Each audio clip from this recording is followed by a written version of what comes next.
جابر ابن عبداللہ انصاری، یہ ان کی روایت ہے نا. جابر ابن عبداللہ انصاری اہل بیت کے اتنا کلوز ہیں کہ حدیث قصہ جابر ابن عبداللہ انصاری کی روایت میں ہے. آج اس کے بارے میں بھی لوگ ڈاؤٹ پیدا کر رہے ہیں، یہ حدیث اتھینٹک ہے کہ اتھینٹک نہیں ہے، اس کے راوی ریلائبل ہے کہ ریلائبل نہیں ہے. پورا ٹاپک ہے جس کے اوپر بات کرنے کا ٹائم نہیں. اور دوسری جانب اہل بیت سے اتنے کلوز ہیں یہ کہ حدیث قصہ جو شہزادی کی حدیث ہے وہ جابر کے تھرو ہم تک آئی. اس کا پہلا نیریٹر جابر ابن عبداللہ انصاری، اور دوسری جانب کربلا کا پہلا زائر بھی جابر ابن عبداللہ انصاری. کربلا میں سب سے پہلے جس نے امام حسین کی قبر کی زیارت کی ہے وہ جابر ابن عبداللہ انصاری.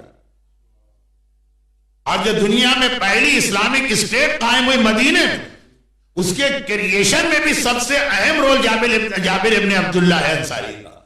جو لوگ اس سال حج پہ گئے تو وہ جو بڑے شیطان کے قریب راستے کو ایکسپینڈ کرنے کے لیے وہ جو وہاں کی ماؤنٹین یا ہل کو کاٹا گیا تو وہ ایک چھوٹی سی مسجد جس کا نام مسجد بیعت مین روڈ پہ آ گئی، جس کے پہلے کوئی زیارت نہیں کرتا تھا.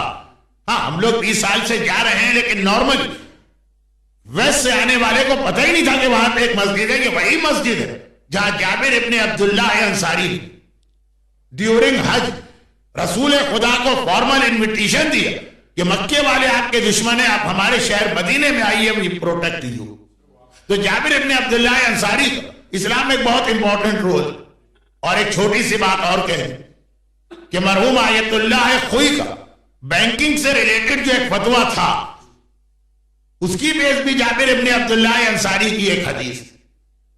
اور جابر ابن عبداللہ انصاری وہ پہلے آدمی جنہوں نے اسپاؤس کا سلیکشن جب کیا تو رسول اللہ نے کہا کہ جابر تم نے بہت ہی سینسیبل اسٹیپ اٹھایا ہے، اور بہترین مومن وہ جو شادی کرتے وقت صرف پریزنٹ کو نہ دیکھے بلکہ فیوچر کو بھی دیکھے. اب یہ ساری حدیثیں 1-1 گھنٹے کی مجلسیں ہیں، ان سب کو میں نے صرف اس لیے اشارہ کیا کہ شاید میں پہلے کبھی پڑھ چکا ہوں تو ریپیٹ نہ ہو، اور اگر نہیں پڑھا تو بعد میں بتا دیجئے گا. ایک بہت امپورٹنٹ 1-2 باتیں بعد میں آ جائیں گی. جابر ابن عبداللہ انصاری ان تمام حدیثوں کی وجہ سے اسلام میں بڑا ہائی اسٹیٹس